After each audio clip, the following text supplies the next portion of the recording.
গ্রামের এই দৃশ্যগুলি আমার কাছে অসম্ভব ভালো লাগে। এই যে দেখেন, হয়তো ভাঙাচোরা ঘর, তারপরেও কিন্তু অন্যরকম একটা শান্তির জায়গা। যারা শহরে থাকে তারা কিন্তু এই দৃশ্যগুলি খুব মিস করে।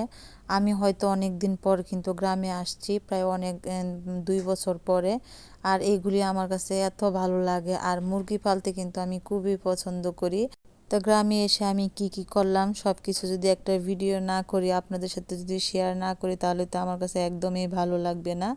তো যাই হোক, এই যে মুরগিগুলি, এই দেখেন কি ছোট ছোট বাচ্চা, এত কিউট দেখতে লাগতেছে। ওরা কিন্তু চাউল খাইতেছিল।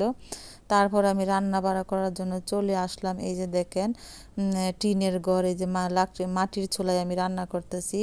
আর রান্না করতে কিন্তু আমার কাছে খুবই ভালো লাগতেছে। এই যে লাকড়ি দিয়ে রান্না করতে, আর আমার হাতের অবস্থা একদম কালি দিয়া, নখের ভিতর পর্যন্ত কালি, তারপরও ভালো লাগতেছে। আর এই যে দেখেন, সকালবেলা একটা কুয়াশার যে একটা রাস্তার মধ্যে এরকম সুন্দর, আমার যে কি পরিমাণ ভালো লাগতেছে। গ্রামে না আসলে আপনারা হয়তো বুঝতে পারবেন না যে এই গ্রামের এই দৃশ্যগুলি অনেক ভালো লাগে।